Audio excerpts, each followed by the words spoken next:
Lone Star Audio presents The Seven Wonders, a novel of the ancient world, by Steven Saylor, narrated by Stephen Plunkett, and directed by Kathleen Gormley.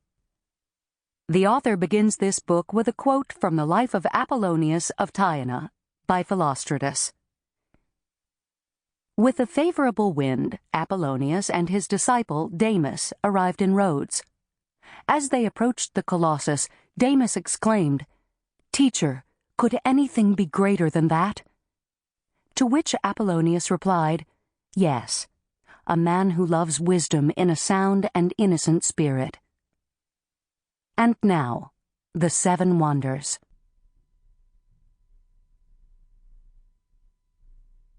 Chapter 1. Prelude in Rome. The Dead Man Who Wasn't. Now that you're dead, Antipater, what do you plan to do with yourself? My father laughed at his own joke. He knew perfectly well what Antipater was planning to do, but he couldn't resist a paradoxical turn of phrase. Puzzles were my father's passion, and solving them his profession. He called himself Finder, because men hired him to find the truth.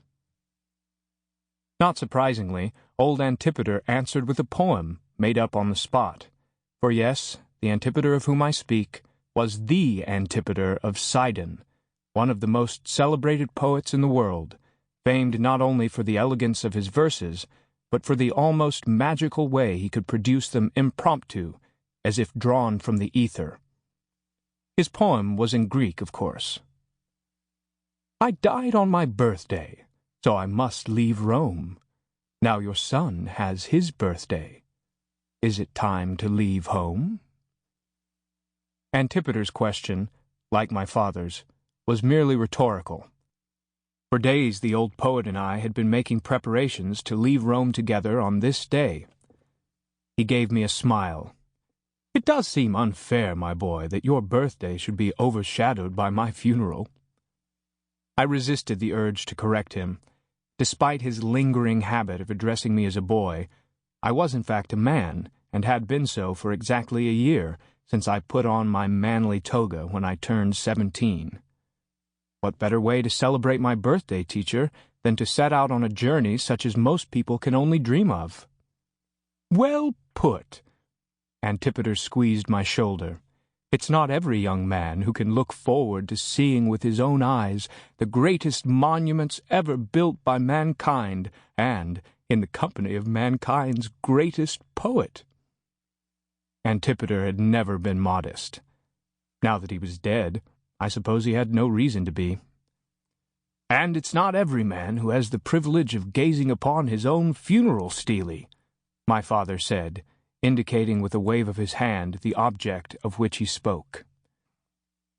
The three of us stood in the garden of my father's house on the Esquiline Hill. The sky was cloudless, and the air was warm for the month of Martius. In front of us, delivered only moments before from the sculptor's workshop, stood a riddle in marble. It was a funeral stele for a man who was not dead. The rectangular tablet was elegantly carved and brightly painted, and only about a foot tall. Later it would be placed atop the sepulchre intended for the dead man's ashes, but for now it was propped atop the crate in which it had been delivered. Antipater nodded thoughtfully. And not every man has the opportunity to design his own monument, as I have. You don't think it's too irreverent, do you, Finder? I mean, we don't want anyone to look at this stele and realize it's a hoax.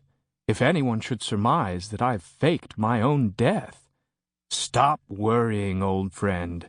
Everything is going as we planned. 5 days ago I entered your death in the register at the Temple of Libitina. Thanks to the rich matrons who send a slave to check the list several times a day, word of your demise spread across Rome in a matter of hours. People assumed that your old friend and patron, Quintus Lutatius Catulus, must be in possession of your remains and in charge of the funeral arrangements. There was disbelief when it was discovered that a citizen as humble as myself had been named executor in your will, and that your remains were to be displayed in the vestibule of my house. But so it was. Sample complete. Ready to continue?